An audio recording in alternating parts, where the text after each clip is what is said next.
ಏನು ಹಣೆಯಲ್ಲಿ ಬರೆದ್ಬಿಡ್ತಾನ ಬ್ರಹ್ಮ, ನಿನಗೆ ಚಡ್ಡಿ ಇರಬಾರ್ದು, ಅಂಗಿ ಇರಬಾರ್ದು, ನಿನಗೆ ಹೊಟ್ಟೆಗೆ ಇಟ್ಟಿರಬಾರ್ದು ಅಂತ ಬರೆದ್ಬಿಡ್ತಾನ ಬ್ರಹ್ಮ.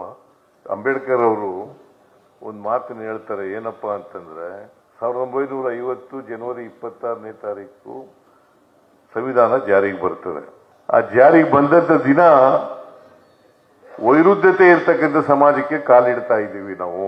ಆರ್ಥಿಕ ಅಸಮಾನತೆ ಇದೆ, ಸಾಮಾಜಿಕ ಅಸಮಾನತೆ ಇದೆ, ಇಂಥ ಸಮಾಜಕ್ಕೆ ಕಾಲಿಡ್ತಾ ಇದ್ದೀವಿ. ಅದರಿಂದ ಎಲ್ಲಿವರೆಗೆ ಈ ಅಸಮಾನತೆಯನ್ನು ನಾವು ತೊಲಗಿಸೋದಿಲ್ಲ ಅಲ್ಲಿವರೆಗೆ ಸಾಮಾಜಿಕ ನ್ಯಾಯ ಸಿಗೋದಿಲ್ಲ. ಸಂವಿಧಾನ ಅದಕ್ಕೋಸ್ಕರನೇ ಬಾಬಾ ಸಾಹೇಬ್ ಅಂಬೇಡ್ಕರ್ ಅವರು ಅದನ್ನೆಲ್ಲ ಸಂವಿಧಾನದಲ್ಲಿ ಸೇರಿಸಿರೋದು. ನೀವು ಅದಕ್ಕೆ ಸಂವಿಧಾನ ಓದ್ಕೋಬೇಕು ಎಲ್ರೂ, ಬರೀ ಕೆಲವರೇ ಓದ್ಕೊಂಡ್ರೆ ಸಾಲಲ್ಲ.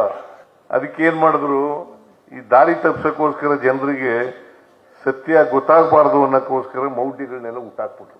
ನೀನ್ ಯಾಕಪ್ಪ ಹಿಂಗೆ ಬಡವನಾಗಿದ್ಯಾ, ನೀನ್ ಯಾಕೆ ಚಡ್ಡಿ ಇಲ್ಲ, ಅಂಗಿ ಇಲ್ಲ, ನೀನ್ ಯಾಕೆ ಸೂರಿಲ್ಲ, ನಿನ್ಗೆ ಊಟ ಇಲ್ಲ, ನೀನ್ ಯಾಕೆ ಅವಿದ್ಯಾವಂತನಾಗಿದ್ಯಾ ಅಂತಂದ್ರೆ, ನಾನು ಹಿಂದಿನ ಜನ್ಮದಲ್ಲಿ ಪಾಪದ ಕೆಲಸ ಮಾಡ್ಬಿಟ್ಟಿದ್ದೆ, ಅದಕ್ಕೋಸ್ಕರ ಈ ಜನ್ಮದಲ್ಲಿ ಹುಟ್ಟುಬಿಟ್ಟಿದ್ದೀನಿ ಹಿಂಗೆ.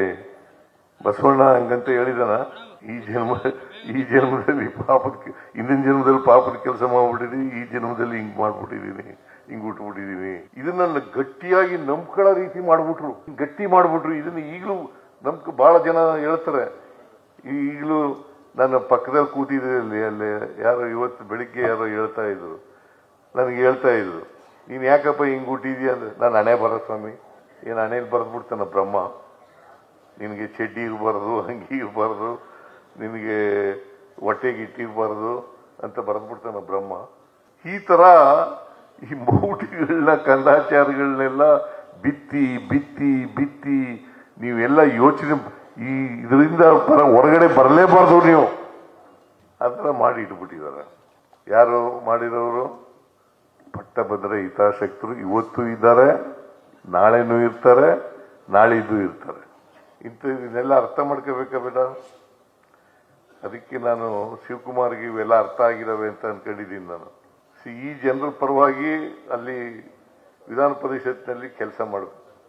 ನಾವು ಎಲ್ಲನೂ ಮಾಡಿಬಿಟ್ಟಿದ್ದೀವಿ ಅಂತಲ್ಲ, ಬಟ್ ಆ ದಾರಿನಲ್ಲಿ ಈಗ ಗ್ಯಾರಂಟಿ ಯೋಜನೆಗಳಿದಾವಲ್ಲ, ಮಹಿಳೆಯರು ಕೂಡ ಶೂದ್ರ ತರನೇ ಅಕ್ಷರ ಸಂಸ್ಕೃತಿಯಿಂದ ವಂಚಿತರಾಗಿದ್ದವರು ಮಹಿಳೆಯರು. ಈಗೆಲ್ಲ ಸಂವಿಧಾನ ಬಂದ ಮೇಲೆ ಎಲ್ರಿಗೂ ಸಮಾನ ಅವಕಾಶಗಳಿದ್ದಾವೆ, ಎಲ್ಲರೂ ಓದ್ತಾ ಇದ್ದಾರೆ.